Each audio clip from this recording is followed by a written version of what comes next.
So the date is August 16th, 2002, and flying over a valley in Afghanistan are two A-10 Warthogs. An A-10 is a heavily armored, low-flying, slow aircraft designed to provide ground cover for troops on the ground. And on this night, it's a very, very cloudy night. There's storms in the area. And these two planes hanging up above, just waiting in case anybody down below needs help. Up there, it's gorgeous. The moon is bright. There's thousands of stars in the sky. The clouds look like the snow had just fallen.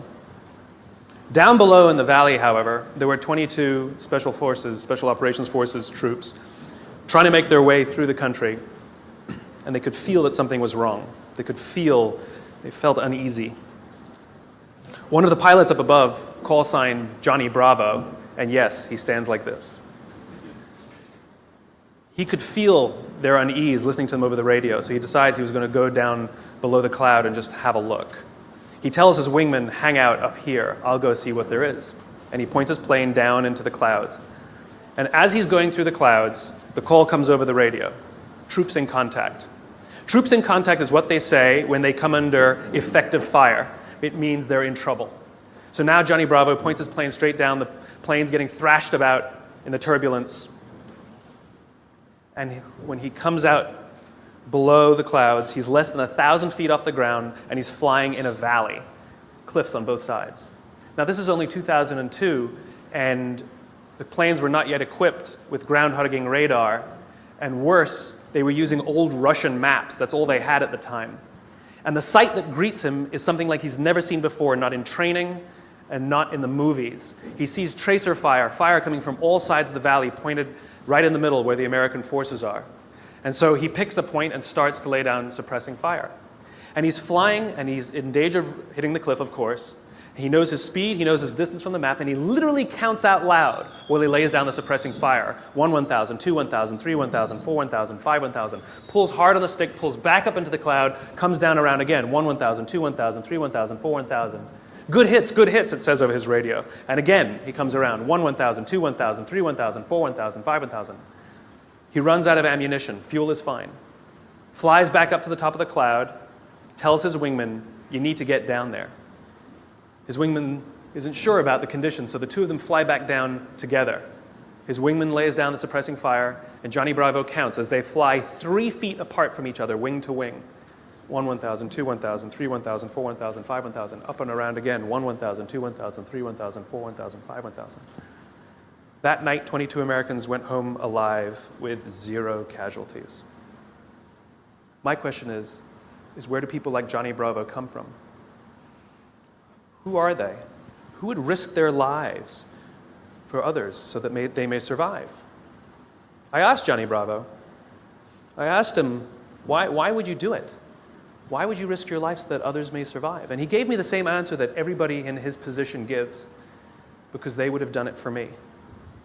Now, if you think about it, in the military, they give medals to people who are willing to sacrifice themselves so that others may gain. In business, we give bonuses to people who are willing to sacrifice others so that we may gain. We have it backwards. Wouldn't you like to work in an organization in which you have the absolute confidence, the absolute knowledge that other people that you may or may not know who work in the same organization as you would be willing to sacrifice themselves so that you may survive? And I'm not talking about giving your life. I mean, we don't even like to give up credit, you know? So where do people like Johnny Bravo come from? Well, it's an age-old question. They're not born. They're actually made. If you look at the human animal is like a machine. There are systems inside our bodies that are trying to get us to do things that are in the interest of the survival of the human animal, right? Just like in a business, in a company, if you want people to do something, you offer them some sort of positive or negative incentive to direct the behavior, right? So if you want people to achieve a certain goal, you offer them a bonus if they achieve that goal, and they'll work towards that goal because they want the bonus. It's a very simple system. The human body works exactly the same way. It works exactly the same way. Inside our bodies are chemicals that are trying to get us to do things that are in the best interest of us. If you've ever had a feeling of happiness, pride, joy, love, fulfillment, All of these feelings that we have are chemically produced feelings. And they're produced by 4 chemicals predominantly. These are basically responsible for all of the feelings that I would generically call happiness. They are endorphins, dopamine, serotonin, and oxytocin, EDSO. These 2 chemicals, endorphins and dopamine, I like to call these the selfish chemicals because you don't really need anybody's help to get them, right? Let me tell you a little bit about what they are. Endorphins. Endorphins are designed to do one thing and one thing only: mask physical pain. That's it. That's what they do. If you're a runner, if you've ever gone and done heavy exercise, you've heard of an endorphin rush or a runner's high. Basically what's happening is when that runner's out there pushing their bodies harder than they've ever pushed before, they feel good. And when they're done with their run, they feel fantastic. And then an hour later, they're in pain for damage they caused to their muscles an hour before, right? This is what endorphins are designed to do. They're designed to mask physical pain. The caveman reason for this stuff, because this stuff is all from 50,000 years ago, understand, Homo sapien existed at the same time as other hominid species, and yet we survived and they didn't. What is it about this species that's so good at survival and thriving? Look at the world we've built. It's not just that we're smart. We're certainly not the strongest and we're certainly not the smartest. It's that we're social animals. We have to do things together. We have to look after each other, and we have to work together to ensure that we survive, that we do well. This is how we're designed, right? These chemicals are trying to make that happen. So in these caveman times, 50,000 years ago, Paleolithic era, we had to eat. We're not the strongest, we're not the fastest. But there's one thing that the human animal is made for: endurance. We could track an animal for hours and hours and hours and miles and miles and miles. And if we were tired, we'd keep going. And if we got injured or we had to bring the food back to the cave, we'd continue to do it. And it was so good, it felt so good, that maybe we'd even volunteer to go hunting the next day, just like we get addicted to exercise, right? Oh my God, it was so much fun yesterday. I will totally go hunting tomorrow, right? Good system for the survival of the group. Good system. By the way, the reason laughing feels good is because of endorphins. You're actually convulsing your internal organs, and endorphins are masking the physical pain. I'm sure everybody here has laughed so much that the endorphins eventually run out and you go, stop, stop, it hurts. Endorphins, they feel good. Dopamine. Dopamine is the feeling that you found something you're looking for, or that you accomplished something you set out to accomplish. So you know that feeling you get when you cross something off your to-do list? That's dopamine. Feels awesome. You know when you have a goal to hit and you achieve that goal, you're like, yes! You feel like you've won something, right? That's dopamine. The whole purpose of dopamine is to make sure that we get stuff done, right? The historical reason for dopamine, we would never eat if we only waited until we got hungry, because there's no guarantee that we would find food. So dopamine exists to help us go looking for food. We get dopamine when we eat, which is one of the reasons we like eating. And so when you see something that reminds you of something that feels good, we want to do the behavior that helps us get that feeling, right? So let's say you're out there going for a walk and you see an apple tree in the distance. You get a small hit of dopamine. And then what it does is it focuses us on our goals. And now we start walking towards the apple tree. And as the apple tree starts to get a little bigger, we feel like we're making progress. You get another little shot of dopamine and another little shot of dopamine until you get to the tree and you're like, yes! Okay? This is why we're told you must write down your goals. Your goals must be tangible. There's a biological reason for that. We're very, very visually oriented animals. You have to be able to see the goal for it to biologically stay focused, right? If you don't write down your goals, if you can't see your goals, it's very hard to get motivated, to get inspired. For example, think about corporate visions, right? A corporate vision has to be something we can see, right? That's why it's called a vision. You can see it, right? To be the biggest, most respected, to be the fastest growing are not visions. They're nothing, right? What does that even look like? Respected by whom? Your mother? Yourself? Your friends? Your shareholders? Who knows? What's the metric? Dunno. It's amorphous, doesn't motivate us. Just like I can't tell you, you will get a bonus if you achieve more. You're going to ask me, how much more? I'm going to say, more. Doesn't work. You need a tangible goal. You need a tangible goal, right? Here's a great vision. Martin Luther King, I have a dream that one day little black children and little white children We'll play on the playground together and hold hands together. We can imagine that. We can set our sights on that. And every time we achieve a goal and achieve a metric and achieve a milestone that makes us feel like we're making progress to the vision we can see, we keep going and going and going until we achieve something remarkable. You have to be able to see it. Dopamine. Like I said, dopamine is the feeling you get when you set out to find something you're looking for as well. I talked about the to-do list. I came home from a trip just a couple days ago, and I had a bunch of errands to run, and I wrote down a little list of things I had to do, and off I went, right? And as I was walking past, I think it was the dry cleaners, I don't remember. I was walking past something, I remembered, I have to do that, and I hadn't written down on my to-do list. So I went in and finished what I needed to do, and then when I came out, I then wrote it on my to-do list and then crossed it out. Because I wanted the dopamine. Feels good. Dopamine comes with a warning. Dopamine is highly, highly, highly addictive. Here are some other things that release dopamine. Alcohol, nicotine, gambling, your cell phone. Oh, you think I'm joking? Okay, we've all been told that, if you wake up in the morning and you crave a drink, you might be an alcoholic. Well, if you wake up in the morning, the first thing you do is check your phone before you even get out of bed, you might be an addict. If you walk from room to room in your own apartment holding your telephone,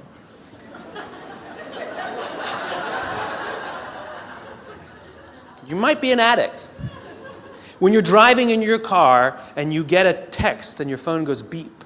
We hate email, true. We love the beep, the buzz, the ding. Oh. Right? You'll be there in 10 minutes, and yet you have to look at it right now. You might be an addict. And even if you read it and it says, are you free for dinner next Thursday? And you have to reply immediately, you can't wait the 10 minutes, you might be an addict. And for all you Gen Ys out there who like to think that you're better at multitasking because you grew up with the technology, then why do you keep crashing your cars when you're texting? You're not better at multitasking, you're better at getting distracted. In fact, if you look at the statistics, ADD and ADHD have, diagnoses of ADD and ADHD have risen 66% in the past 10 years. Okay, ADD and ADHD is a frontal lobe disorder, right? Are you telling me out of nowhere 66% of our youth has a frontal lobe problem? Where did that come from? No, it's a misdiagnosis, right? What are the symptoms of a dopamine addiction to technology? Distractibility, inability to get things done, easily distracted, shortness of attention. It's all the same thing, so we misdiagnose things. It's the addictive quality of dopamine.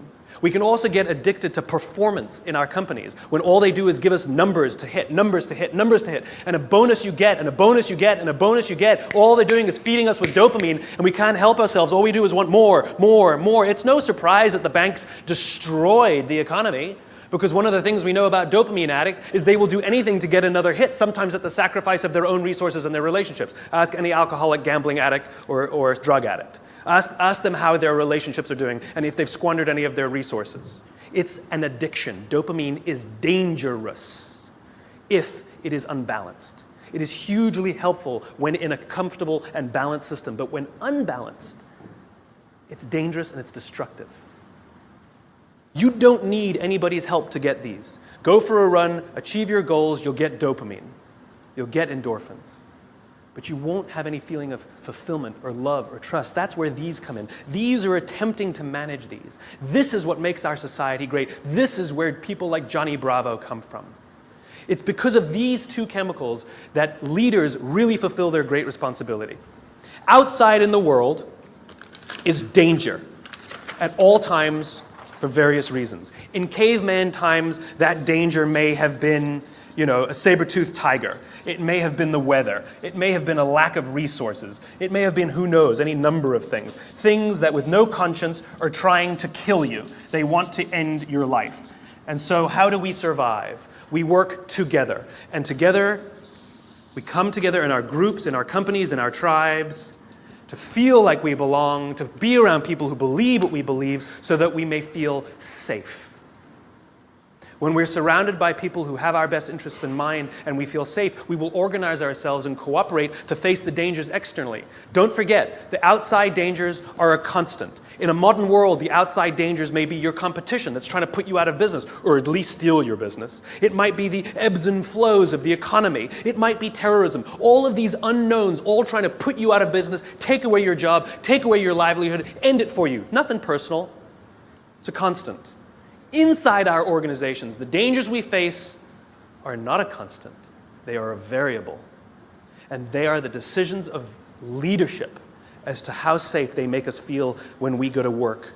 This is the job of leaders.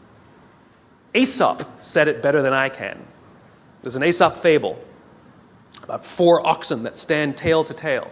And whenever the lion tries to eat them, no matter what angle from which he attacks, he will always be met with horns. However, due to infighting and disagreements, they separate and they go and graze in different parts of the field. And one by one, the lion picks them off and kills them all. When we stand together, we can more easily face the dangers outside. When we break up inside our companies, if our leaders don't allow us a space to feel safe inside our own companies, to feel like we belong, then we're forced to exert our own energy to protect ourselves from each other. And, by the way, expose ourselves to greater danger from the outside. If you have to worry about politics, if you have to worry about someone stealing your credit, if you have to worry about your boss not having your back, think about the energy you invest, not in your business, not in the products you're trying to develop, not in your work, not in how great you're producing, not in your creativity, but in just keeping yourself feeling safe. This is destructive. The responsibility of leadership is 2 things. 1, to determine who gets in and who doesn't get in. This is what it means to start with why. What are our values? What are our beliefs? Who can we allow in? Second thing is to decide how big this is. How big do we make the circle of safety? How big do we make the circle of belonging? Do we keep it around just our C-level executives and call it an inner circle and allow others to try and fend for themselves and maybe try and get into our inner circle? Or do we extend it to the outermost edges of the organization? Great leaders extend the circle of safety, the circle of belonging, out to the outermost edges. So the most junior person feels like they belong, feels safe, feels like they have top cover from somebody like Johnny Bravo. That's what these other 2 chemicals are trying to do.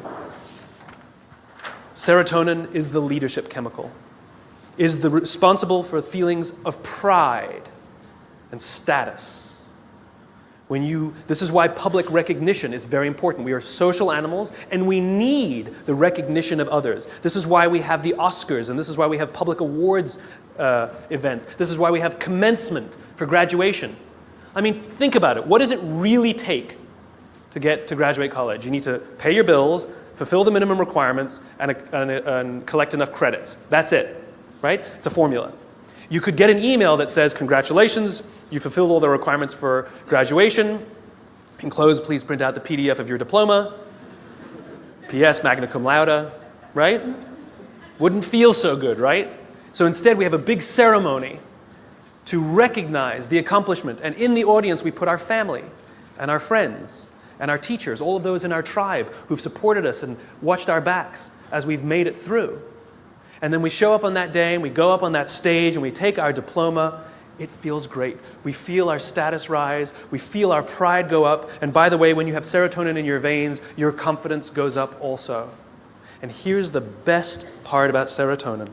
At the exact moment that you took your diploma and you felt that surge of serotonin go through your body, at the exact moment, your parents sitting in the audience also got a surge of serotonin and also felt an intense pride watching you graduate. And this is what serotonin is trying to do. It is trying to reinforce the relationship between parent and child, boss and employee, coach and player, the caregiver and the one who is grateful for the support they are given. And think about it. Think of the speeches that we give. If you give an award to somebody, what do they say? I couldn't have done it. I thank God. I thank my parents. I thank my coach. We thank the person who we believe was looking out for us. We could not have done this without them, we say. And they look at us and they say, so proud proud of you. And we work to make them proud. Great teams don't want to win the trophy. Great teams want to win one for the coach. They want to make the coach proud. We want to make our parents proud. And it raises our status, and it raises our confidence, and it feels good, and we in turn will look after others so that they may accomplish the same. This is what serotonin is trying desperately to do. The problem is you can trick serotonin. We live in a materialist society, so we judge status very often in our country based on how much money you make, right? So any conspicuous display of wealth raises your status. This is why they put the logos on the outside. No good on the inside, nobody can see them. We want the red line of our Prada glasses. How good, you own a pair of designer shoes, how good does it feel to put on your Gucci shoes? Oh my God, it feels so good. You walk out and you feel $1 million. You can actually feel your confidence rise when you put on the stuff, right? Because it's showing this display of status. It feels great. The problem is there was no real relationship that was reinforced because of it. You tricked the system. That's why we keep trying to accomplish things and accumulate more and more material goods, and yet we never feel successful because there was no relationship. We tricked it. We gamed it. Serotonin is the leadership chemical. The reason I call it the leadership chemical is a historical reason, a very simple historical reason. We had a very practical problem as our animal was developing, as the Homo sapien was developing. We lived in communities of about 100 and 150 people. And there's a very practical issue, which is if we're hungry and somebody brings back food and drop a carcass on the floor, we're all going to rush in to eat. And if you're lucky enough to be built like a linebacker, you will elbow your way to the front. And if you're the artistic one of the family, you get the elbow in the face. Not a good system to keep the whole tribe alive, and definitely not a good system for cooperation. Because remember, the value of group living means that if I trust you and you trust me, I can fall asleep at night and trust that you will alert me to danger. If I don't trust you, I can't go to sleep at night. It's the same in our companies. If we trust each other, we will turn our backs, we will take risks, we will innovate, we will do things that will change the course of our world. If I don't trust you, I can't do that. I can't do that. There's value in group living and group working.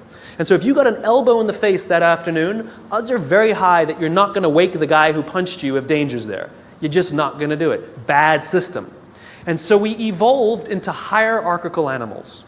We're constantly assessing and judging each other, constantly arranging ourselves. Who's the alpha? Who's the dominant? Who's the one who sort of is the more dominant personality or dominant talent in the room?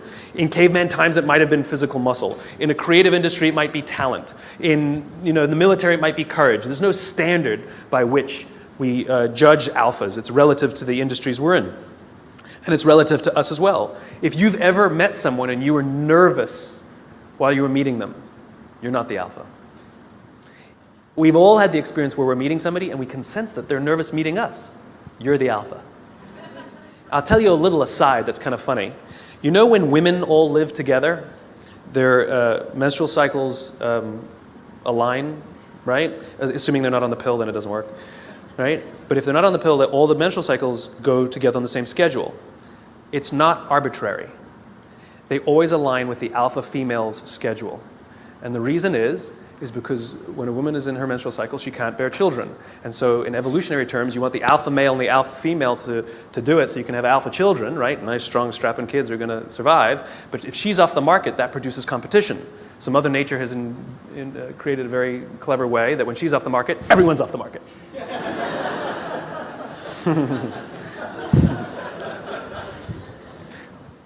Back to the talk. So we're constantly judging and assessing each other who's alpha, right? And what we do is when we assess that someone else is the alpha, we voluntarily take a step back and allow them to eat first. Alphas get first choice of meat and first choice of mate. Good system. Good system. The alpha gets to eat first. The rest of us may not get the best cut of meat, but we will get to eat eventually and we won't get an elbow in the face. Good system. We'll happily alert them to danger later. Good system. This is why we're constantly trying to raise our status, is because there are benefits to being the alpha. People will do things for us and step back and offer us favors, right? We to this day, we're perfectly comfortable giving special treatment to our alphas. No one has a problem that your boss makes more money than you. You might think he's an ass, but you don't have a problem that he makes more money. Nobody has a problem that somebody who outranks us at work has a bigger office than us. Doesn't offend us. It is deeply ingrained in us. We happily step aside and allow our alphas first choice of meat and first choice of mate. It's good to be the king. There are advantages that come with being the alpha. You get special treatment. You get to eat first. People show you love and respect. It boosts the serotonin. You walk around like this. It boosts your confidence. It's awesome. But it comes at a cost. You see, the group is not stupid. We're not giving all of that stuff away for free. Leadership, alpha, comes at a cost. You see, we expect that when danger threatens us from the outside, that the person who's actually stronger, the person who's better fed, and the person who is actually teeming with serotonin and actually has higher confidence than the rest of us, we expect them to run towards the danger to protect us. This is what it means to be a leader. The cost of leadership is self-interest. If you're not willing to give up your perks when it matters, then you probably shouldn't get promoted. You might be an authority, but you will not be a leader. Leadership comes at a cost. You don't get to do less work when you get more senior. You have to do more work. And the more work you have to do is put yourself at risk to look after others. That is the anthropological definition of what a leader is. This is why we're so offended by these banker boys who pay themselves astronomical salaries. It has nothing to do with the number. It has to do with the fact that they have violated a deep-seated social contract. We know that they made all of that money and allowed their people to be sacrificed. In fact, they may have sacrificed their people for the money. If I told you we're going to give $150 million to Nelson Mandela, would anyone have a problem with that? Nope. $250 million to Mother Teresa. Got an issue with it? Nope. It's not the number. It's not the amount of money they make. It's that we are deeply and viscerally offended that we know that we allowed them to have this alpha position and they did not fulfill their responsibility of the alpha. They're supposed to sacrifice themselves for us. Never sacrifice us for themselves. This is why we're angry and offended and don't trust them. They fail.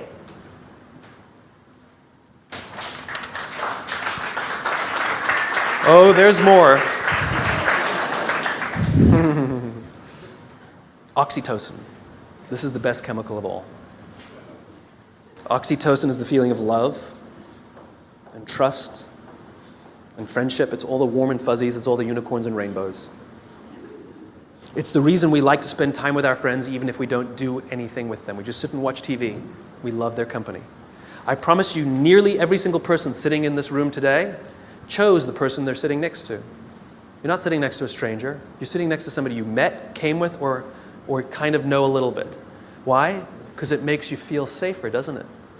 If you got up and went and sat next to strangers, it wouldn't feel so good. That's the feeling of oxytocin. Oxytocin is that intense feeling of safety that someone's got your back. There are multiple ways you can get oxytocin. One way to get it is physical contact. Hugging feels wonderful.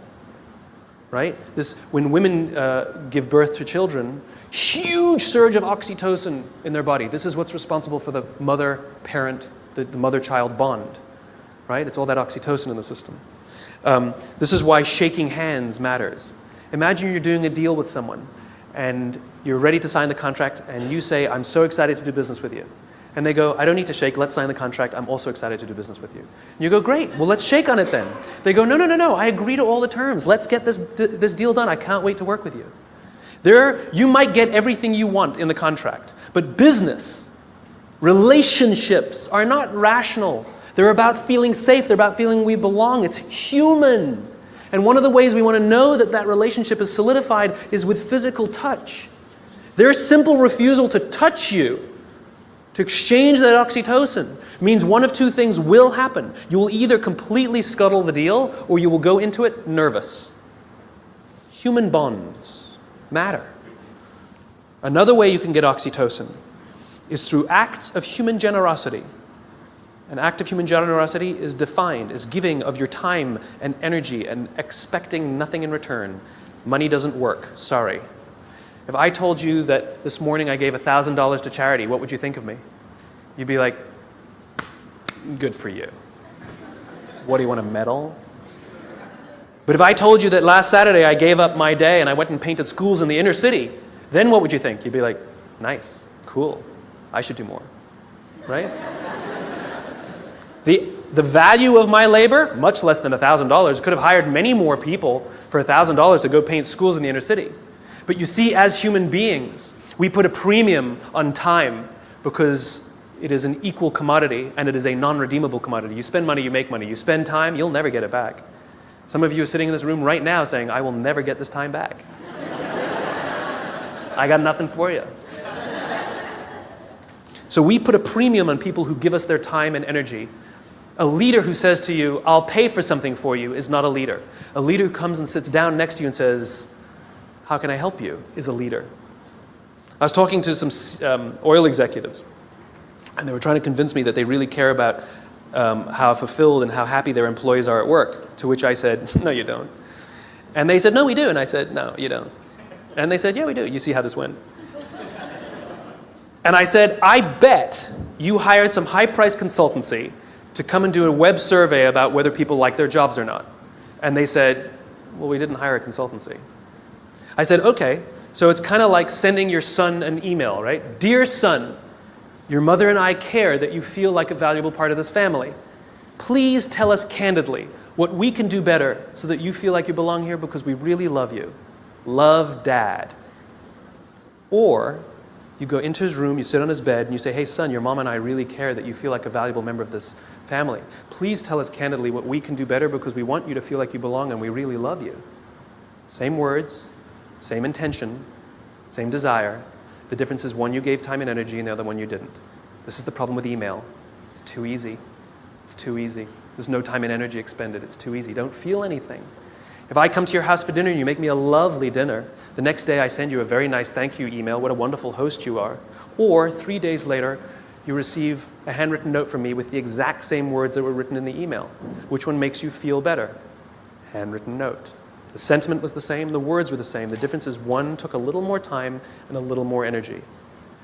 Leaders are the ones who give us their time and give us their energy, not the ones who give us their money. It doesn't count, it doesn't work, just biologically doesn't work. This is how you get oxytocin, doing nice things for people that require that you sacrifice a little bit of time, a little bit of energy, something you will never get back.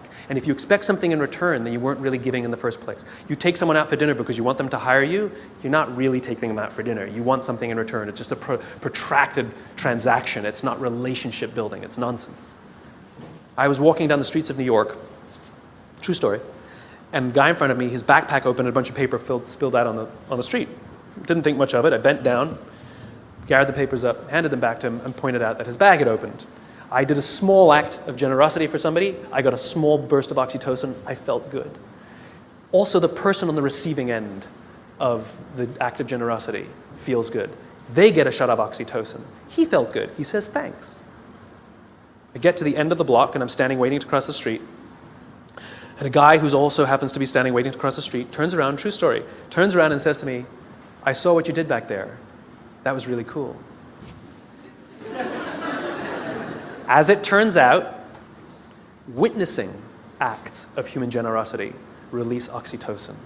Remember, our bodies are trying to get us to repeat behaviors that are in our best interest, and it's making us feel good when we see or do acts of human generosity so that we will do them. In fact, the more oxytocin you have in your body, the more generous you actually become. In other words, the more you do, the more you want to do. It gets better than that. Lots of oxytocin in your body inhibits addiction. It makes it very difficult to get addicted to something when you have lots of oxytocin in your body. It actually inhibits addiction. It boosts your immune system. It makes you healthier. That's why happy people live longer. It's why couples live longer. Oxytocin, it actually is good for us. It increases our ability to solve problems. It increases our creativity.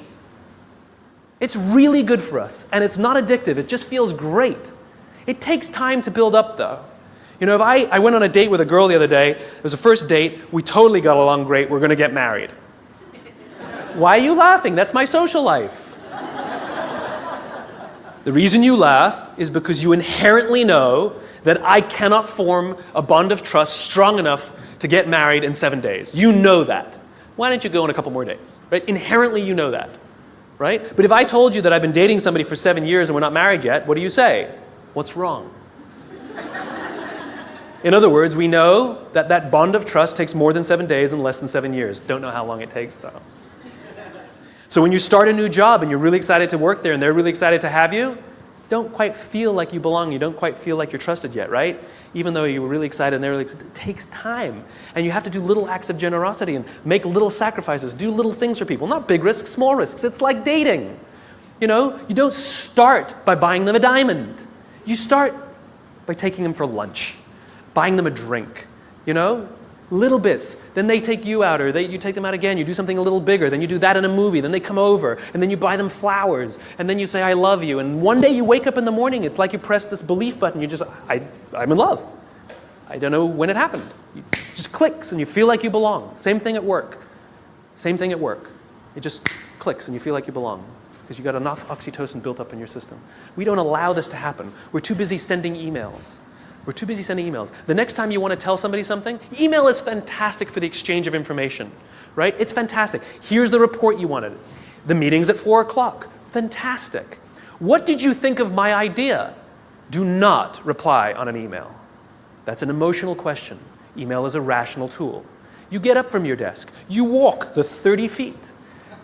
And you say, wanted to tell you what I thought of your idea. And I promise you, not only will that information be better received, but you will start to create relationship because oxytocin starts to get released. If you can't get up and walk 30 feet, pick up the telephone. I've done it. It's an amazing thing. You pick up the phone and you go, hey. They're like, hey, what's the matter? They're like, no, I'm just replying to your email. Wanted to tell you what I thought. What? And people who tell me, but I need a paper trail, have the conversation, hang up and say, just to confirm what we talked about, boom, there's your paper trail.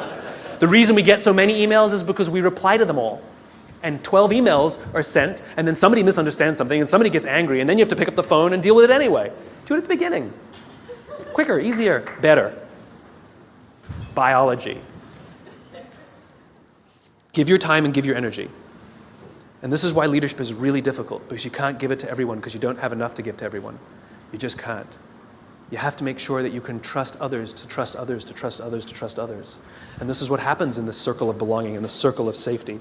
This is what effective bureaucracy is, which is as the CEO, as the leader, or whatever your job is, you have one responsibility and one responsibility only, which is to make sure the people you know that you have physical contact with, you know their names, are confident and feel looked after, and encourage them to do the same for the ones who work beneath them, who work beneath them, who work beneath them. And when this group of people really feel safe, then they will invite in the customer to also feel safe. They will talk to these people as if they are human. I actually flew on an airline recently, and I was appalled at how I was treated. It was disgusting. It was like cattle, right? And I said something. I said, why do you treat people like cattle? And she literally said to me, I'm sorry, sir, I have to do it or I'll lose my job. What did she tell me? My organization that I work for doesn't make me feel safe. I don't feel like I belong. So I'm going to treat you like dirt to protect myself.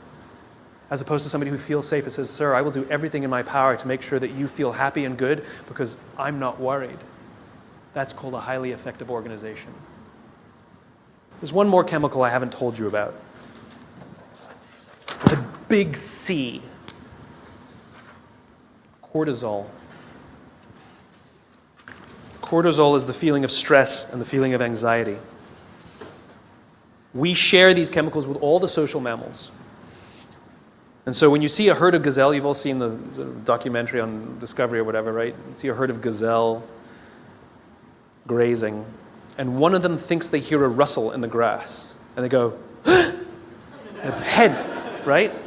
That's what cortisol does. Cortisol is designed to keep us alive. It is the first stage of fight or flight. It makes us paranoid. It makes all of our senses hyper-attuned to look for danger. It injects glucose into our muscles to make us stiff and ready to go in case we need to fight or flight. It increases our heart rate like crazy, right? And it makes us start looking. It makes us paranoid to find the danger. And the cool thing about cortisol when you work in a social environment is if other people sense that you're nervous, they get nervous. So all the other gazelle go, They didn't hear anything. They just saw Steve over there get really freaked out. And so they got all freaked out. And now they all start looking for the danger. Good system. And one of them, who didn't even hear the initial rustle in the grass, sees the lion, runs, they all live another day. Good system. So that when we go to work and somebody says, I think there's going to be layoffs, all of us are like, what do you mean? Wait, we're all paranoid now. We're all freaked. I shouldn't have talked in that meeting. We start to get crazy. We start to get paranoid. Our hearts start to race. That's what cortisol does. It's trying to keep us alive. You wake up in the middle of the night, you hear a bump in the middle of the night. What's the first thing you do? You wake the person next to you. And then what do? They go, and if there's nothing there, you go and trust your eyes, right? You go looking for it. We're visual animals, right? If there's nothing there, you go like this. Cortisol leaves our body, and we relax, and our heart rate goes back down. Cortisol, to get all of that extra energy, to make us paranoid, to make us self-interested, it needs to shut down non-essential systems because it has to get it from somewhere, right? So it shuts off things like growth. You don't need your fingernails to grow at that moment. It shuts it off. The other thing it shuts off is our immune system. Don't need it in that moment. The problem is you're not supposed to have cortisol in your system all the time. You're supposed to have it in and then gone. And when we go to work in a place that doesn't make us feel like we belong, that doesn't make us feel safe when we're at work, guess what? We got little bits of cortisol dripping in our body. Drip, drip, drip, drip. Makes us paranoid. Drip. I know my boss hates me. I know he hates me. He hates all my ideas. I know it. Drip, drip. It makes us self-interested. One of the things cortisol does, it inhibits the release of oxytocin. Biologically, if you work in a high-stress environment where you don't feel safe, you are biologically less empathetic and less generous. We don't care about each other because we're too busy trying to protect ourselves. Drip, drip, drip. Our immune systems are now compromised. Drip, drip, drip.